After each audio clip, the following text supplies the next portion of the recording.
Guys, स्वागत है आपका अपने यूट्यूब चैनल स्टडी विद अमन कुल में। आज हम लाए हैं director of education GNCT of Delhi की वर्कशीट नंबर 25 जो कि क्लास 9 के बच्चों के लिए। सब्जेक्ट आपका सोशल साइंस है। इकोनॉमिक्स की बुक्स है। डेट है जिसकी 4 सितंबर 2021। आप अपना नेम और अपनी क्लास की जगह नेम लिखेंगे। आज का हमारा सब्जेक्ट टॉपिक है the story of village Palampur. हम अपना वही चैप्टर कंटिन्यू करेंगे जिसका ये पार्ट 3 हो जाएगा। तो हम समझते हैं आज की वर्कशीट। जो 75% थे पीपल पालमपुर के, वो अपना जो वर्किंग अपना काम वो किस पे डिपेंड थे, फार्मिंग पे डिपेंड थे। अपनी लाइवलीहुड अपनी जीवनी वो कृषि यानी फार्मिंग यानी खेती से ही चलाते थे। उनका बेसिक कंटेनिंग क्या था, फार्म प्रोडक्शन ही था। Land area under cultivation is fixly partially fixed. The main reason why farmers are able to grow 3 different crops in year in Palampur is due to well development system of irrigation. यानी पानी की बहुत अच्छी व्यवस्था थी, इसलिए वहाँ के लोग 2 से ज़्यादा यानी 3 डिफरेंट क्रॉप्स भी एक साल में उगा लेते थे। वो एक अगर किसी to grow more than 1 crop यानी एक से ज़्यादा क्रॉप को एक ही लैंड पे ग्रो करना, उसे हम मल्टीपल क्रॉपिंग भी कहते हैं। ये मोस्ट कॉमन वे है अपनी जो प्रोडक्शन को बढ़ाने का। जितने भी फार्मर्स थे पालमपुर में, वो एटलीस्ट 2 मेन क्रॉप तो वो उगाते ही थे। और इनका मॉडर्न फार्मिंग थी, जैसे हायर हील्ड्स थी। ग्रीन रिवॉल्यूशन उन्हें मिल रखा था। In the late 1916 introduce the Indian farmer to cultivate wheat and rice using high yielding varieties. यानी HYV को यूज़ करके आप हाई यील्डिंग वेराइटीज़ को यूज़ करके cultivation of wheat and rice कर सकते हैं। सीड मिलते थे।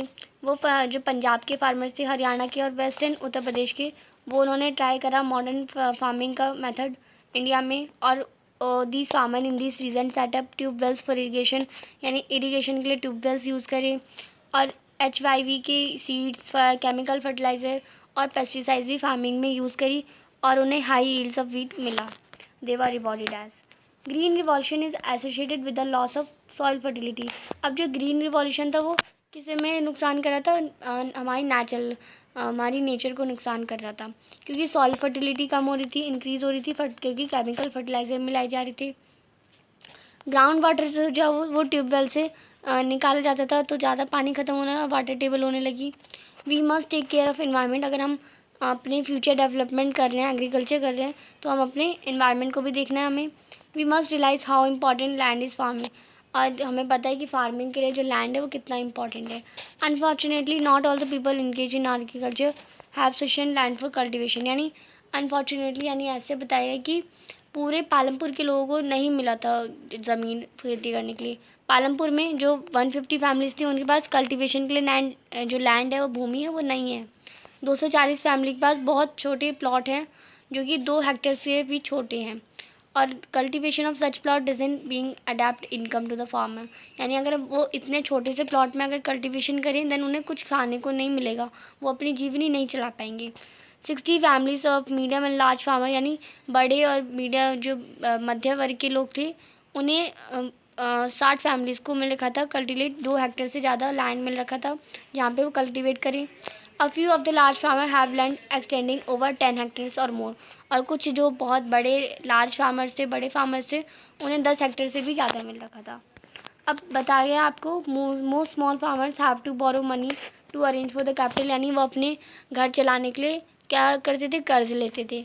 दे बोरो वो लार्ज फार्मर से या विलेज मनी लैंडर से या ट्रेडर से जो सप्लाई करते थे इम्पोर्ट्स कल्टीवेशन का, उनसे वो लोन ले लेते थे।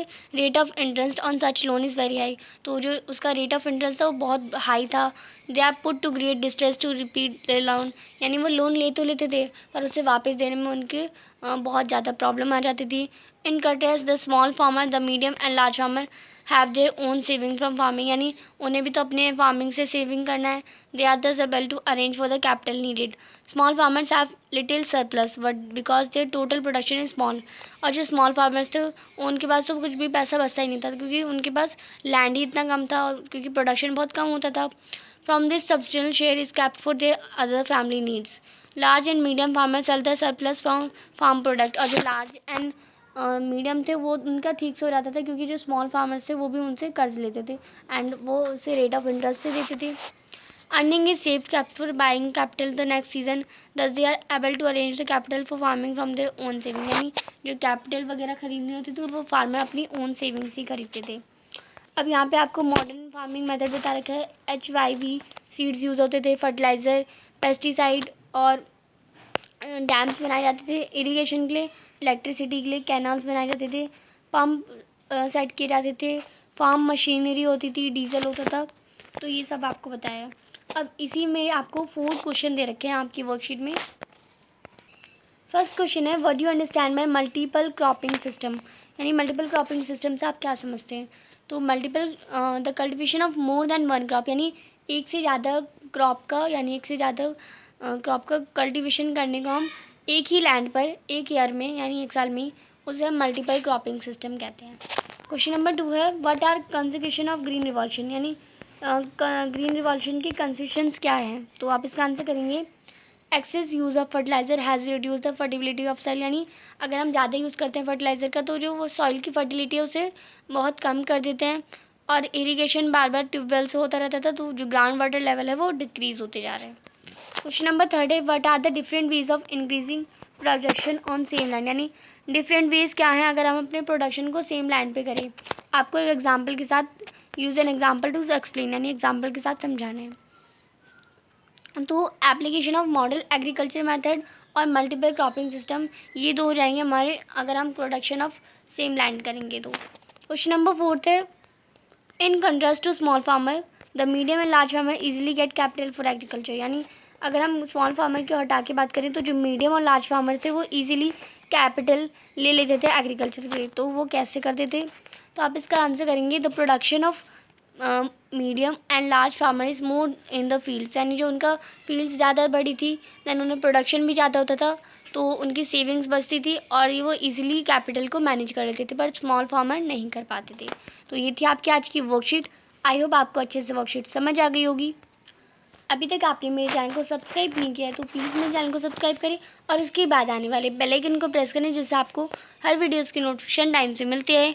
हम आपके लिए इतनी मेहनत करते हैं तो आप एक सब्सक्राइब तो ज़रूर कर सकते हैं। आपके एक सब्सक्राइब से मुझे बहुत खुशी मिलती है। ये वीडियो अच्छी लगी तो इसे लाइक करिए, दोस्तों के साथ शेयर करिए, और आपने अभी तक हमारा टेलीग्राम ग्रुप ज्वाइन नहीं किया तो आप उसे ज्वाइन कर सकते हैं।